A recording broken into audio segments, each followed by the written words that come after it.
Vous revenez après 3 mois en France. Vous avez la clé dans la main. Vous avez payé chaque brique, chaque carrelage, chaque climatiseur, et la serrure ne tourne plus. Une femme que vous ne connaissez pas ouvre la porte. Elle vous dit que c'est sa maison maintenant. Votre compagne ne répond plus au téléphone, et le voisin vous dit simplement qu'elles ont déménagé la semaine dernière. Je m'appelle Stella. Je suis née et j'ai grandi en Thaïlande, et j'ai vu ces mêmes situations se reproduire des centaines de fois. Aujourd'hui, je vais vous montrer exactement comment on arrive à ce moment.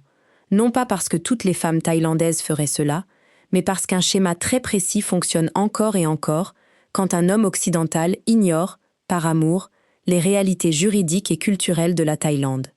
Vous allez comprendre pourquoi la maison n'a jamais vraiment été la vôtre, comment la vente a pu se faire en une journée, quels signaux vous avez manqués des mois avant, et comment vous protéger sans devenir paranoïaque. Avant de continuer, merci de vous abonner à ma chaîne pour ne rater aucune de mes prochaines vidéos. Commençons là où presque toutes les histoires qui finissent avec une maison perdue commencent. Vous la rencontrez, peut-être sur Sukhumvit, entre Asok et Nana, peut-être à Tonglor, où les bars sont plus chers et plus silencieux. Peut-être sur une application, alors que vous êtes encore à Paris et que vous pensez seulement préparer vos prochaines vacances. Elle est chaleureuse, attentive, elle rit beaucoup, elle vous écrit chaque matin, elle vous appelle vite chérie, et très vite vous avez le sentiment qu'elle est différente. C'est là que le Kreng Jai entre en jeu. Kreng Jai est ce concept thaïlandais qui décrit la peur profonde de déranger l'autre, de créer un conflit, de mettre quelqu'un mal à l'aise. Vous ne voulez pas paraître méfiant. Vous ne voulez pas paraître comme les autres hommes qui ne parlent que de contrats. Alors vous acquiescez. Vous dites Mai Pen Rai. Mai Pen Rai signifie littéralement « ce n'est pas grave, ça ne fait rien » et on l'utilise en Thaïlande pour éviter la tension. Mais dans un contexte d'argent et de propriété, Mai Pen Rai veut souvent simplement dire que le problème est repoussé à plus tard. Après quelques mois vient le sujet de la maison. Elle vit peut-être encore dans un petit appartement chez sa mère, ou elle paye un loyer à Pattaya ou à Chiang Mai. Vous avez un peu d'économie. Vous vous dites « pourquoi payer un loyer quand on peut construire ?» Le terrain n'est pas cher. Une maison en province coûte une fraction de ce que vous connaissez en Europe. Et c'est là que commence la partie juridique que presque tous les hommes occidentaux ne comprennent que trop tard. En tant qu'étranger, vous ne pouvez pas posséder de terrain en Thaïlande. Vous pouvez posséder un condominium, mais sous certaines conditions. Vous ne pouvez pas avoir votre nom sur un chanot pour du terrain. Le chanot est le titre de propriété du terrain. Les avocats à Bangkok le savent, les autorités à Pattaya le savent, votre compagne le sait, et sa famille le sait. Alors elle vous dit « on le met à mon nom, ce n'est que du papier, nous sommes ensemble », et vous lui faites aveuglément confiance. Vous envoyez de l'argent, d'abord 50 000 bahts pour la compte du terrain, environ 1400 $, puis 300 000 bahts pour les premiers travaux, environ 8 500 $, puis encore 400 000 bahts pour le toit, la cuisine, le mur autour du terrain, environ 11 000 $. Au final, vous avez peut-être investi 2 millions de bahts, environ 56 000 $. Parfois 3 millions, environ 85 000 $. Pour vous, c'est une maison. Pour le droit thaïlandais, c'est sa maison sur son terrain. J'ai eu l'année dernière un client, appelons-le Pierre, qui a construit dans cette petite résidence près de Pattaya. Sa compagne venait de Luzon, comme beaucoup de femmes qui travaillent à Sukhumvit ou à Soi Cowboy. Sa famille avait un terrain inutilisé depuis des années. Elle a dit « si on construit là, ce sera la maison de la famille et la vôtre pour toujours ». Il a construit une jolie maison avec 2 chambres. Quand il est revenu après 8 mois, la mère de sa compagne avait vendu la maison à un autre acheteur de Bangkok. Le contrat de vente était valable parce que le nom de la mère figurait sur le chanot. Ce n'est pas un cas isolé. C'est un système qui fonctionne parce que 2 choses se rencontrent. D'abord, le vide juridique. Ensuite, la dynamique émotionnelle du sponsor et de l'ATM. Sponsor est le mot utilisé dans le milieu de Nana, Patpong et certaines parties de Pattaya pour désigner un homme occidental qui envoie régulièrement de l'argent. ATM est l'étape supérieure. Vous êtes le distributeur automatique. Vous payez quand l'argent manque. Et vous payez toujours, parce que vous pensez investir dans votre avenir commun. Au début, tout semble encore normal. Elle ne vous demande pas directement de l'argent pour la maison. Elle vous demande de l'aide pour sa mère. Sa mère est malade. Son petit frère a besoin d'argent pour l'école. Le buffle de la famille, parfois c'est vraiment un buffle, parfois c'est juste une métaphore pour une urgence quelconque, a besoin d'une opération. Vous aider. C'est du krengjai de son côté, elle ne veut pas vous charger directement, alors elle l'emballe comme une urgence familiale, et vous aider par amour. Puis vient la phase de construction. Vous n'êtes pas sur place, vous êtes en Europe. Elle vous envoie des photos. Les fondations sont prêtes, les murs montent. Vous voyez le progrès. Ce que vous ne voyez pas, c'est qui signe les factures, qui parle avec l'entrepreneur, qui fait inscrire le nom au bureau du cadastre. C'est toujours elle, ou sa mère, jamais vous. Et pendant que vous pensez construire votre nid commun, il y a souvent déjà un second niveau. Le mot jik désigne un partenaire secondaire, une sorte d'ami ou amie, pour le plaisir, sans statut officiel. Et mianoi signifie petite épouse, donc une seconde épouse non officielle, souvent soutenue financièrement, mais sans statut légal. Je ne dis pas que chaque femme dans cette situation a un geek. Je dis que dans le milieu spécifique où la différence d'âge est grande, où vous êtes le sponsor et où la maison est à son nom, la probabilité d'un geek est extrêmement élevée. Il habite souvent non loin, parfois à Chiang Mai, parfois dans la même ville. Pourquoi vend-elle ensuite la maison? Il y a 3 raisons typiques. La première est la pression de la famille. Dans la structure familiale thaïlandaise, surtout en Isan, on attend de la fille qui a un étranger qu'elle fasse vivre la famille. La maison n'est pas seulement votre maison. Aux yeux de sa mère, c'est la maison de la famille. Si la mère a des dettes, si le père est malade, si le frère a besoin d'une moto, alors la maison est la seule liquidité. Et parce que vous n'êtes pas sur le khanot, elle peut la vendre sans vous demander. La deuxième raison est la séparation que vous n'avez pas encore identifiée comme séparation. Elle a peut-être rencontré un autre homme, peut-être un homme thaïlandais plus jeune, peut-être un autre étranger à Tonglor qui paie plus. Elle veut couper proprement. Vendre la maison est le moyen le plus rapide de transformer le passé en espèces. Et parce que vous n'avez pas de propriété légale, vous n'avez aucun droit sur l'argent. Vous avez fait une donation. C'est ainsi que la loi le voit. La troisième raison est la plus froide et elle est plus fréquente autour de Nana et soit cow-boy que vous ne le pensez. La maison était dès le départ prévue comme un investissement. Pas votre investissement, son investissement. Elle a parfaitement compris que vous êtes prêt à construire une maison par amour. Elle a peut-être déjà construit une maison auparavant, avec un autre homme, le même terrain, légèrement modifié, le même entrepreneur. Comment se passe techniquement la vente? C'est effrayant de simplicité. Elle va avec sa carte d'identité et le chanote au Land Office, le bureau du cadastre. Là, elle signe la vente. L'acheteur paie une taxe, de petits frais, et reçoit un nouveau chanote. Cela peut se faire en une seule journée. Vous n'avez pas besoin de la signature de l'étranger. Vous n'avez même pas besoin de sa présence. Si vous aviez un usufruit, c'est-à-dire un droit d'habitation à vie ou un bail enregistré de 30 ans, alors la vente ne serait pas si simple. Mais la plupart des hommes n'ont rien de tout cela. Ils n'ont rien. Ils n'ont que des relevés de virement vers un compte thaïlandais et des messages WhatsApp où il est écrit « Je t'aime ». Et c'est exactement là que le barfin entre en jeu. Barfin est le montant que vous payez dans un bar à Patpong ou Nana pour que l'employé puisse quitter le bar plus tôt. Beaucoup de relations commencent par un barfin. Cela ne signifie pas automatiquement que la relation est mauvaise. Mais cela signifie que la relation démarre dans un environnement où l'argent et l'affection sont mélangés dès le début.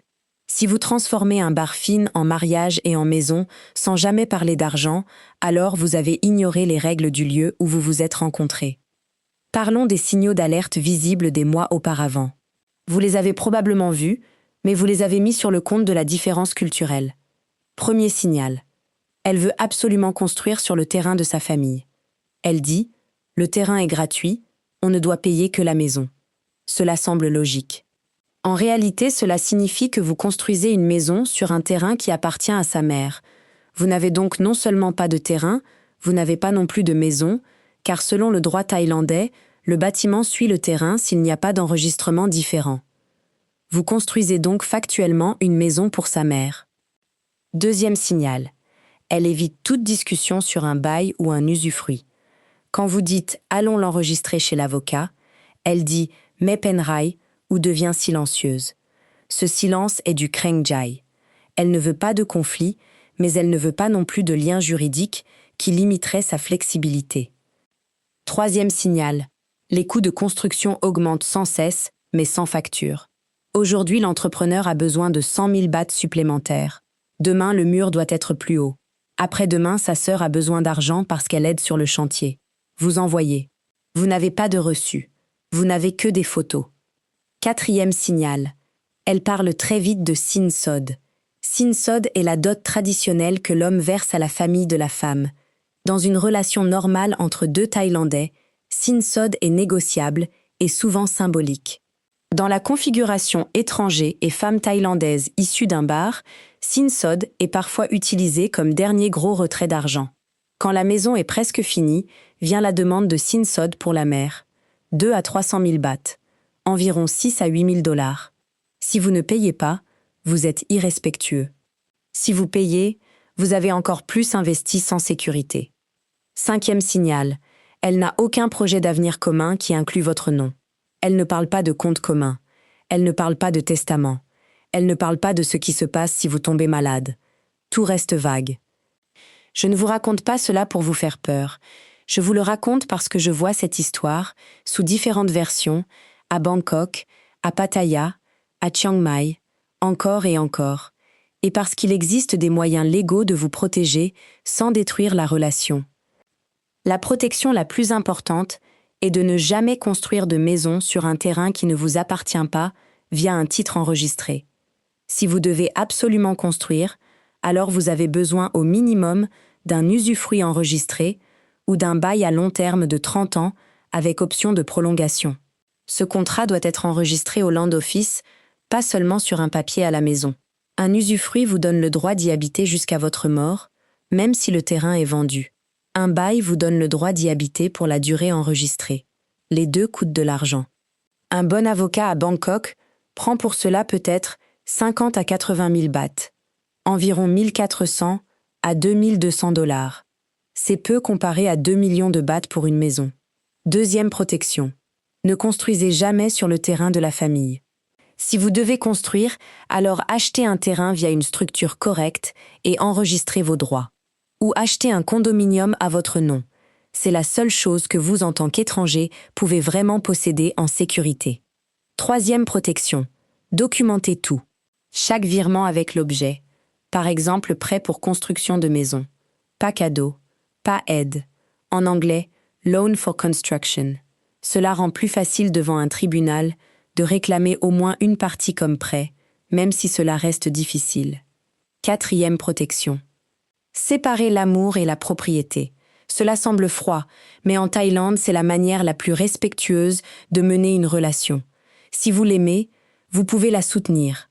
Vous pouvez payer un loyer, vous pouvez lui ouvrir un commerce, vous pouvez l'aider, mais vous n'avez pas besoin d'acheter son terrain. Laissez-moi vous parler d'une journée au Land Office, parce que la plupart des hommes l'imaginent comme en Europe. Vous pensez qu'il y a des notaires, de longues vérifications. En réalité, le Land Office est très efficace. Les fonctionnaires ne parlent presque pas anglais. Tout se passe en thaï. Votre compagne ou sa mère parle avec le fonctionnaire, vous êtes assis à côté et vous ne comprenez rien. Vous souriez, vous pensez que tout va bien. C'est à ce moment que vous pourriez faire enregistrer un usufruit. Mais pour enregistrer un usufruit, vous avez besoin de son accord. Et c'est là que beaucoup échouent. J'ai eu un client qui pensait être malin. Il avait lu sur Internet qu'on peut créer une société pour posséder du terrain. Il y a de nombreuses années, c'était peut-être une zone grise. Aujourd'hui, c'est un drapeau rouge pour les autorités. Si vous créez une société qui n'existe que pour détenir du terrain, et que vous, en tant qu'étranger, contrôlez la société, alors cela peut être considéré comme un contournement illégal de la loi foncière. Vous ne perdez pas seulement le terrain, vous avez aussi des problèmes juridiques. C'est pourquoi les avocats sérieux à Asok et Tonglor disent aujourd'hui clairement « Ne faites pas de société uniquement pour du terrain. Une meilleure voie est le droit de superficie. Le droit de superficie signifie que le bâtiment vous appartient, même si le terrain appartient à quelqu'un d'autre. Cela semble parfait pour vous.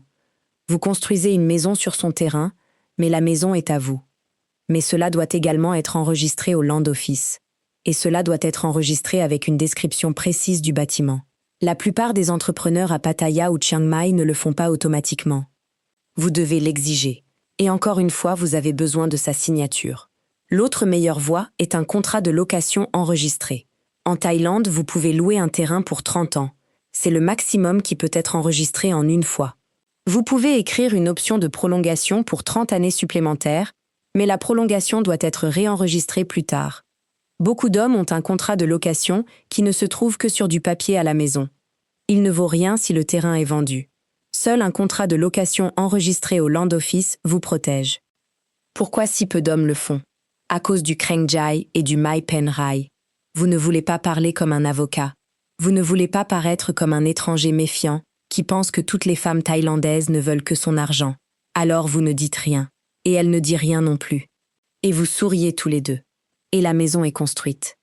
Il y a une autre dimension que vous devez comprendre. Quand vous construisez une maison dans une petite résidence en dehors de Pattaya, alors après 2 semaines, tout le monde dans la résidence connaît votre histoire. L'entrepreneur la connaît. Les voisins la connaissent. La famille en Isan la connaît. Vous êtes le Farang qui construit la maison pour la fille. Farang est le mot thaïlandais pour étranger, le plus souvent pour un étranger occidental. Dans ce système social, il est tout à fait normal que la famille attende que la maison appartienne à la famille. Pas à vous. Vous l'avez payée, mais elle appartient à la famille. Ce n'est pas de l'arnaque à leurs yeux, c'est de la prise en charge. Et maintenant vient le moment où la prise en charge devient pression. La mère dit « Nous avons besoin d'argent pour le toit de l'autre maison ». Le frère dit qu'il veut déménager à Bangkok pour travailler à Sukhumvit. La sœur dit qu'elle a besoin d'argent pour son enfant. Et votre compagne est au milieu. Elle est loyale envers sa famille et loyale envers vous. En Thaïlande, c'est presque toujours la famille qui gagne. Ce n'est pas une faiblesse de caractère, c'est culturel. La famille l'a élevée. La famille était là avant vous. Et la famille sera là après vous. Dans cette situation, vendre la maison est pour elle souvent, non pas un plan malveillant, mais une solution à un problème familial aigu. Elle vend la maison pour peut-être 1 800 000 bahts, environ 50 000 $, alors que vous en avez investi 2 millions. Elle en donne une partie à sa mère, une partie à son frère, et garde le reste. Et elle pense avoir fait de son mieux pour tout le monde. Vous pensez qu'elle vous a trahi. Les deux perspectives existent en même temps. Il y a cependant aussi la variante calculée.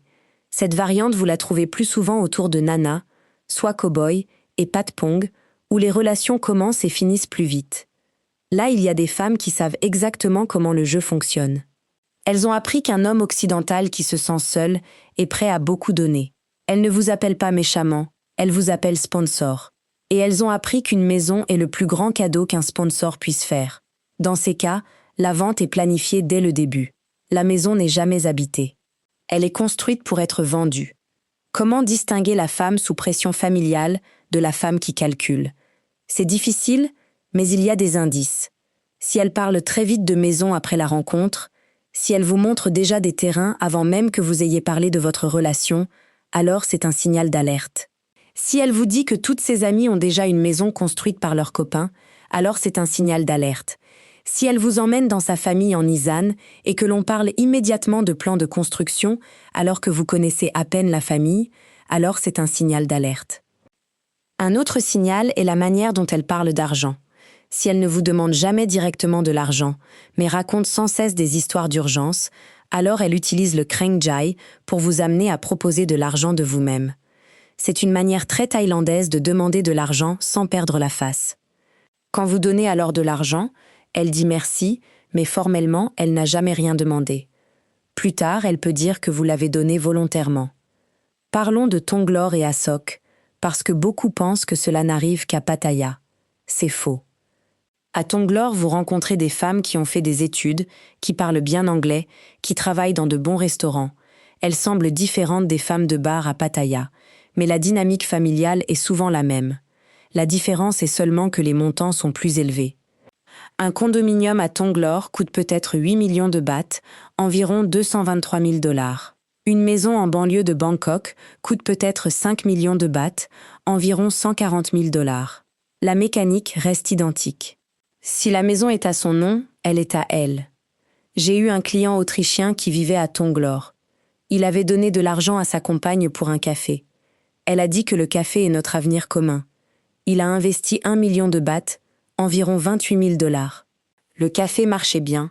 Puis elle a vendu le café, sans qu'il le sache, pour 1 500 000 bahts. Elle a dit que c'était trop de travail. Il n'avait pas de contrat. Il n'avait que des virements. Le café était enregistré au nom de sa sœur. Il n'avait rien. Ce que vous pouvez en tirer n'est pas que vous ne devez faire confiance à personne. Ce que vous pouvez en tirer, c'est que vous devez toujours travailler avec des écrits en Thaïlande, même si cela semble étrange. Un bail n'est pas de la méfiance. Un usufruit n'est pas de la méfiance. C'est le droit thaïlandais. Les couples thaïlandais le font aussi. Ils enregistrent leurs droits.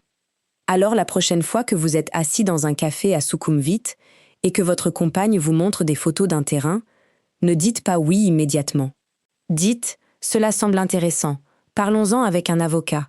Si elle réagit avec colère ou retrait, alors vous avez une information importante sur votre relation. Si elle dit oui, bonne idée, alors vous avez une partenaire qui s'intéresse à un avenir commun et sûr.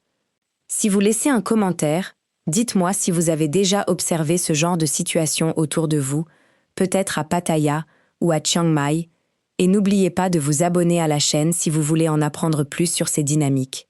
Cela aide la chaîne et cela vous aide à ne pas faire les prochaines erreurs. Continuons plus en profondeur dans la psychologie, parce que la maison n'est que le symbole. Beaucoup d'hommes viennent en Thaïlande après un divorce, après un burn-out, après des années où ils se sont sentis invisibles en Europe. À Sukhumvit, à Tonglor, dans les petits cafés de Chiang Mai, ils se sentent soudain à nouveau vus. Ils se sentent respectés. Et ils le sont. La culture thaïlandaise est extrêmement respectueuse, surtout envers les hommes plus âgés. Mais respect et amour ne sont pas la même chose. Et prendre soin et posséder ne sont pas la même chose. Quand une femme thaïlandaise vient d'un milieu où l'argent est rare, où la famille est tout, où une maison est le seul vrai patrimoine, alors elle ne pense pas dans les mêmes catégories que vous. Pour vous, la maison est une preuve d'amour. Pour elle et sa famille, la maison est de la sécurité. Et la sécurité est gardée là où la loi la protège. Et la loi protège le nom sur le chanotte. J'ai eu un cas à Chiang Mai où un homme avait construit une belle petite maison au bord de la rivière. 1 500 000 bahts, environ 42 000 $. Sa compagne lui avait promis d'enregistrer un usufruit. Ils sont allés ensemble au Land Office. Elle a dit que le fonctionnaire a dit que ce n'est pas possible aujourd'hui, reviens demain. Mai Pen Rai, on le fera la semaine prochaine. Il est rentré en Europe. Quand il est revenu 1 an plus tard, la maison était louée. À un autre étranger. Sa compagne encaissait le loyer.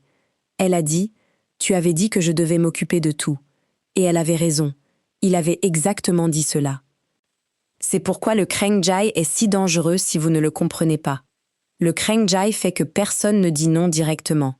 Votre compagne ne dira jamais « je veux vendre ta maison ». Elle ne fera simplement rien quand sa mère la vendra.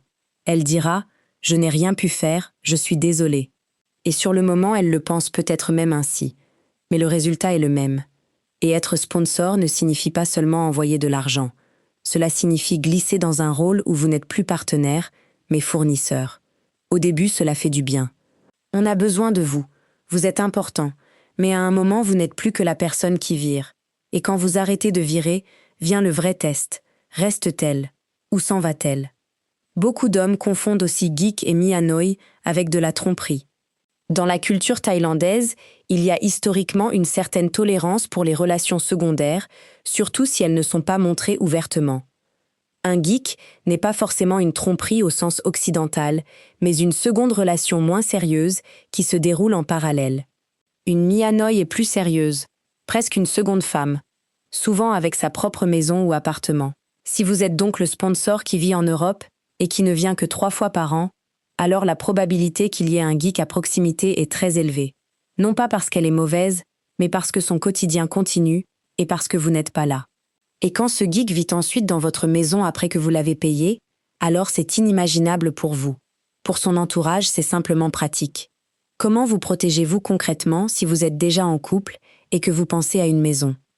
Premièrement, parlez ouvertement d'argent avant de construire. En Thaïlande, ce n'est pas un tabou si vous le faites avec respect.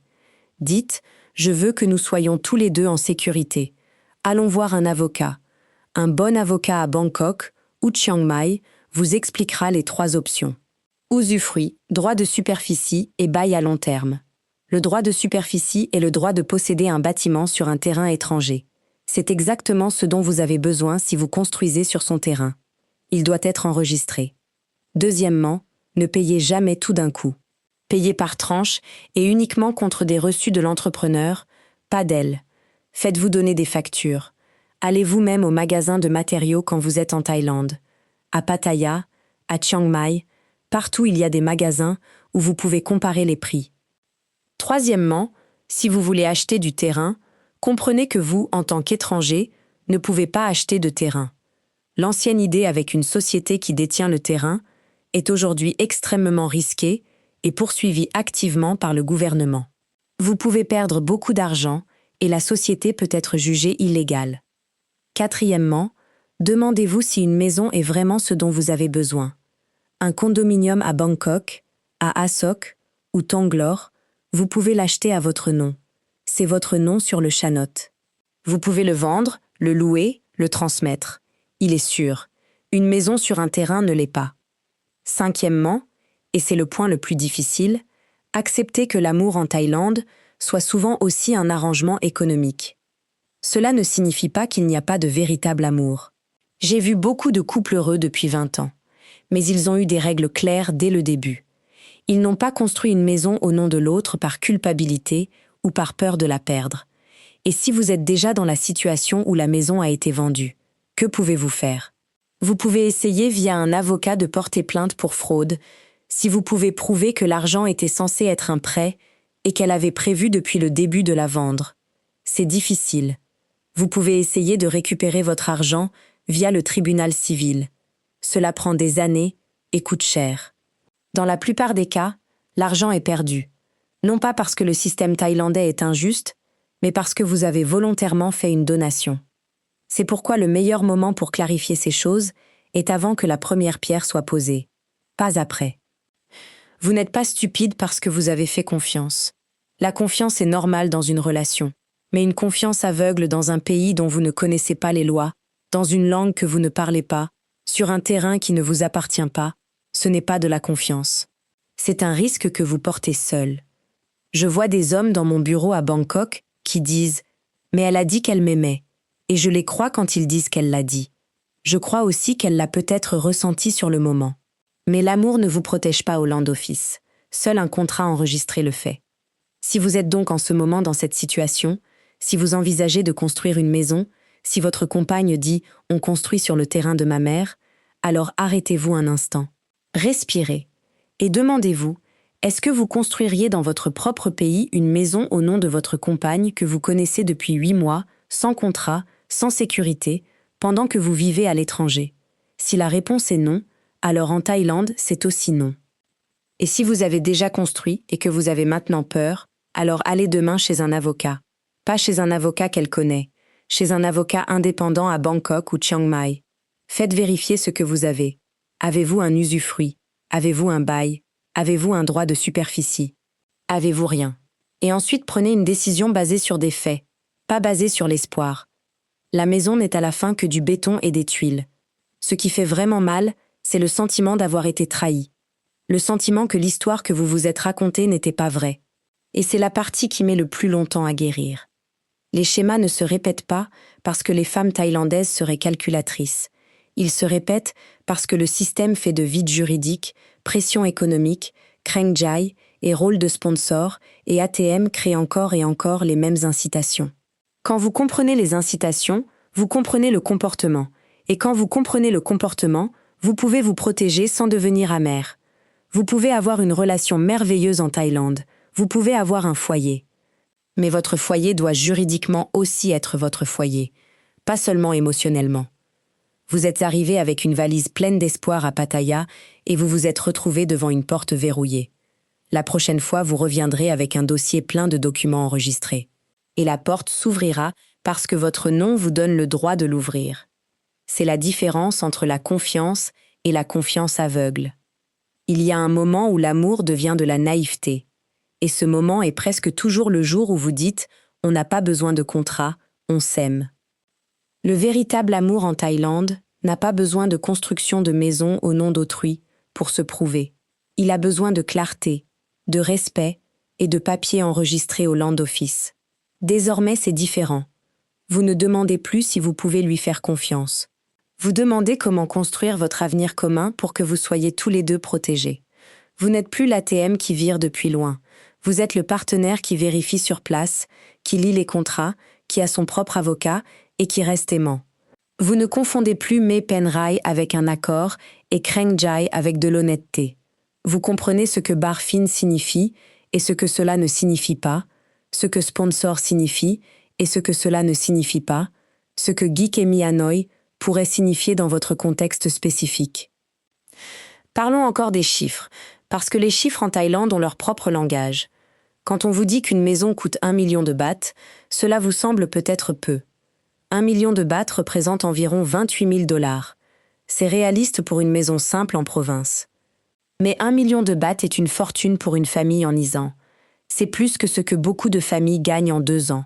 Si vous mettez donc 1 million de bahts dans une maison, alors aux yeux de la famille, vous n'avez pas seulement construit une maison, vous avez changé le statut social de toute la famille.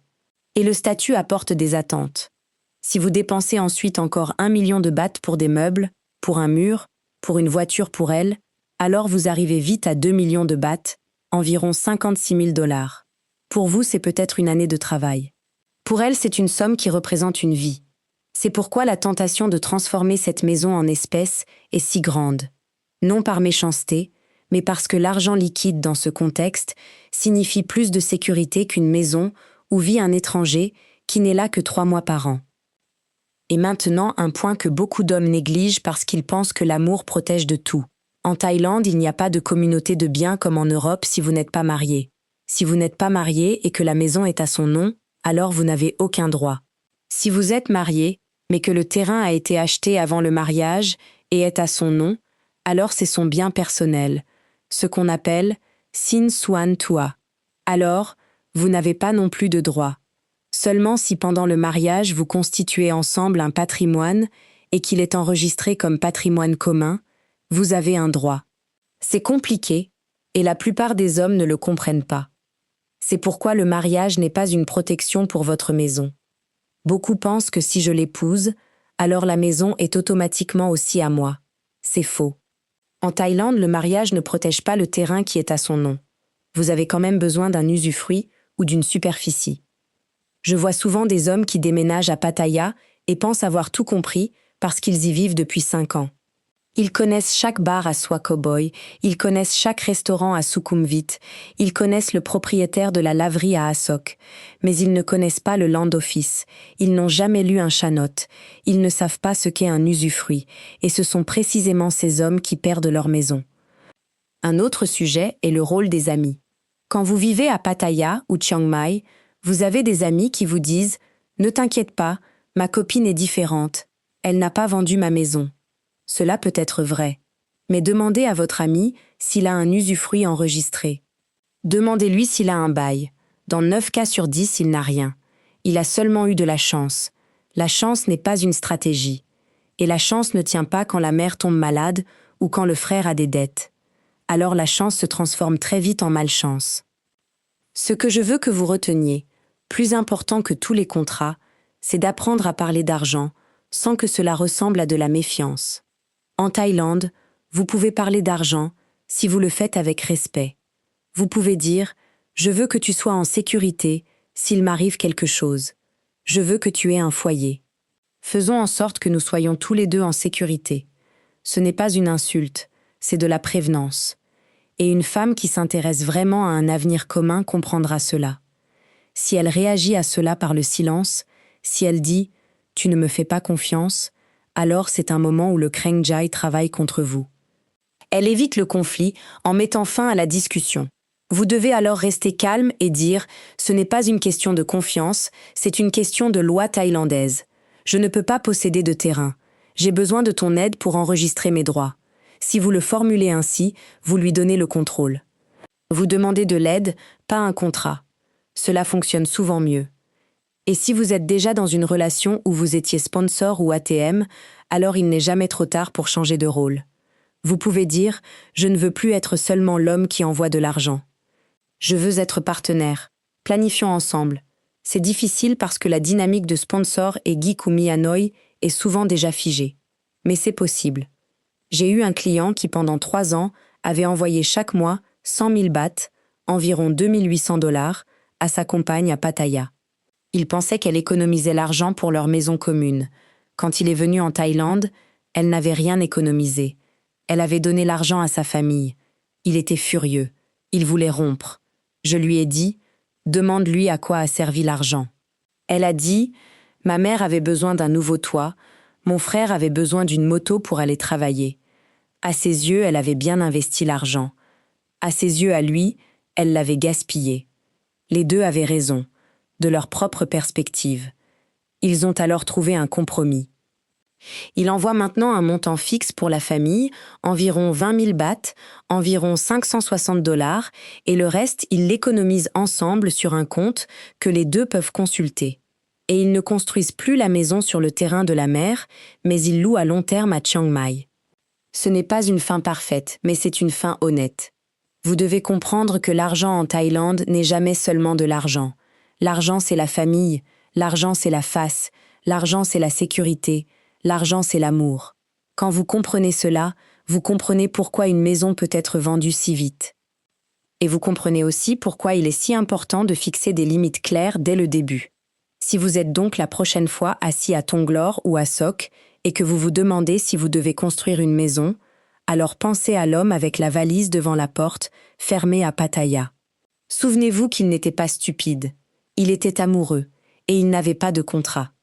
Soyez amoureux, mais ayez un contrat. C'est l'essence de tout ce que je veux vous dire aujourd'hui. Encore une dernière pensée avant de conclure. Si vous êtes à Paris et que vous regardez cette vidéo en vous disant « Cela ne m'arrivera pas », alors c'est précisément le moment où vous êtes le plus vulnérable. Chaque homme qui a perdu sa maison a dit au début « La mienne est différente » et peut-être que la vôtre est vraiment différente. Mais être différente ne signifie pas que la loi thaïlandaise est différente. La loi reste la même. Le Chanot reste le même. Le Land Office reste le même. C'est pourquoi vous ne vous protégez pas contre elle. Vous vous protégez tous les deux contre un système qui récompense les malentendus. Quand vous lui téléphonerez ce soir, ne demandez pas « Est-ce que tu m'aimes ?» Demandez comment nous pouvons sécuriser notre foyer. C'est la question qui compte vraiment. La confiance, c'est bien. Un contrat enregistré au Land Office, c'est mieux. Et les deux ensemble, c'est de l'amour qui dure. Parlons encore un peu de Pattaya, de Chiang Mai et de Sukhumvit, parce que chaque lieu a sa propre dynamique. À Pattaya, beaucoup d'hommes pensent que construire est moins cher. C'est vrai, le terrain est moins cher qu'à Bangkok. Mais Pattaya est aussi l'endroit où la pression familiale est la plus visible, parce que beaucoup de familles de l'Isan y envoient leurs filles pour travailler. Quand vous construisez à Pattaya, vous ne construisez pas seulement une maison, vous construisez un symbole pour tout un village en Isan. Et ce symbole a un prix. À Chiang Mai, l'ambiance est différente. Chiang Mai est plus calme, plus traditionnel. Beaucoup d'hommes aiment Chiang Mai parce qu'ils pensent que les femmes y sont plus traditionnelles. C'est parfois vrai, mais la dynamique de la famille reste la même. À Chiang Mai aussi, une maison sur le terrain de la mer appartient à la mer. Et à Chiang Mai aussi, un usufruit doit être enregistré. À Sukhumvit, Tonglor et Sok, le jeu est plus sophistiqué. Les montants sont plus élevés, les avocats sont meilleurs, mais la mécanique reste identique. Si vous n'avez pas de droit enregistré, vous n'avez pas de maison. Je veux vous donner un exemple concret de ce que coûte une protection. Un usufruit enregistré à Bangkok coûte entre 50 et 80 000 bahts d'honoraires d'avocat, plus quelques milliers de bahts de frais au Land Office. Disons 80 000 bahts au total, environ 2 200 dollars. Un bail de 30 ans enregistré coûte à peu près la même chose. Une superficie coûte un peu plus, peut-être 100 000 bahts, environ 2 800 dollars. Comparez cela à 2 millions de bahts pour une maison. La protection coûte moins de 5% du prix de la maison. C'est peu. Et pourtant, la plupart des hommes ne le font pas, parce qu'ils ont peur de froisser leur compagne. Je vais vous dire quelque chose que j'ai appris en grandissant dans la guest house de ma famille à Chiang Mai. Les étrangers qui réussissent en Thaïlande ne sont pas ceux qui donnent le plus d'argent. Ce sont ceux qui comprennent les règles et qui les respectent. Ils disent « s'il vous plaît » et « merci » en thaï. Ils enlèvent leurs chaussures avant d'entrer dans une maison. Et ils enregistrent leurs droits au Land Office. Ils ne le font pas par méfiance, ils le font par respect pour la Thaïlande. Quand vous enregistrez un usufruit, vous dites à la Thaïlande « je respecte votre loi ». Je sais que je ne peux pas posséder de terrain. Je demande le droit d'y vivre. C'est respectueux. Quand vous ne l'enregistrez pas, vous dites « Je ne respecte pas votre loi, je pense que l'amour suffit ». Et la loi vous répondra « L'amour ne suffit pas ». Une autre erreur que je vois souvent, c'est l'homme qui pense que s'il paye tout en espèces, il n'a pas besoin de contrat. Il retire de l'argent à l'ATM à ASOC, il le donne à sa compagne, elle paie l'entrepreneur. Il n'y a aucune trace. Quand la maison est vendue, il n'a aucune preuve qu'il a payé. Même s'il a retiré 1 million de bahts à l'ATM, il ne peut pas prouver que cet argent est allé dans la maison. C'est pourquoi vous devez toujours payer par virement bancaire, avec un motif clair, et garder les reçus. Toujours. Je sais que tout cela semble très technique pour une histoire d'amour. Mais l'amour en Thaïlande est technique. Il y a des règles. Et si vous ne connaissez pas les règles, vous perdez. Je vais vous raconter une dernière histoire, pour que vous compreniez que même les hommes intelligents peuvent se tromper. J'ai eu un client qui était avocat en France. Il pensait qu'il comprenait le droit. Il a construit une maison à Chiang Mai pour 1 500 000 bahts. Il avait un contrat, mais le contrat n'était pas enregistré au Land Office. Il pensait que le contrat suffisait. Quand sa compagne a vendu la maison, il est allé au tribunal avec son contrat. Le tribunal a dit « Le contrat est valable entre vous et elle, mais il n'est pas opposable aux tiers acheteurs. L'acheteur de bonne foi, qui a acheté la maison au Land Office, est protégé. Il a perdu. » La leçon est claire. Un contrat non enregistré ne vous protège pas contre une vente. Seul un droit enregistré au Land Office vous protège. Alors la prochaine fois que vous entendez Mepenrai quand il s'agit d'argent, sachez que ce n'est pas sans importance. C'est précisément à ce moment que c'est important d'être clair. Et la prochaine fois que vous entendez Krengjai, sachez que ce n'est pas de l'honnêteté, c'est de l'évitement de conflits. Et l'évitement de conflits ne construit pas de maison sûre.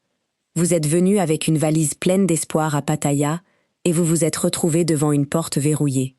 La prochaine fois, vous reviendrez avec un dossier plein de documents enregistrés. Et la porte s'ouvrira parce que votre nom vous donne le droit de l'ouvrir. C'est la différence entre la confiance et la confiance aveugle. Il y a un moment où l'amour devient de la naïveté. Et ce moment est presque toujours le jour où vous dites « on n'a pas besoin de contrat, on s'aime ». Le véritable amour en Thaïlande n'a pas besoin de construction de maisons au nom d'autrui pour se prouver. Il a besoin de clarté, de respect et de papiers enregistrés au Land Office. Créer ces vidéos me prend beaucoup de temps, en plus de mon travail de consultante, alors si cela vous a été utile, soutenez la chaîne en vous abonnant. À la prochaine vidéo. Désormais, vous ne demandez plus si vous pouvez lui faire confiance. Vous demandez comment construire votre avenir pour que vous soyez tous les deux protégés. Vous n'êtes plus l'ATM qui vire depuis loin. Vous êtes le partenaire qui vérifie, qui lit, qui protège et qui aime encore. Si vous laissez un commentaire, racontez-moi si vous avez vécu cela à Pattaya, à Bangkok ou à Chiang Mai. Votre histoire peut aider un autre homme à ne pas perdre sa maison. La confiance aveugle coûte une maison. La confiance claire construit un foyer. C'est à vous de choisir ce que vous voulez construire. Et rappelez-vous, un chanotte ne ment jamais. Un message sur WhatsApp peut mentir. Choisissez ce que vous croyez. Vous êtes prêts. Maintenant vous savez.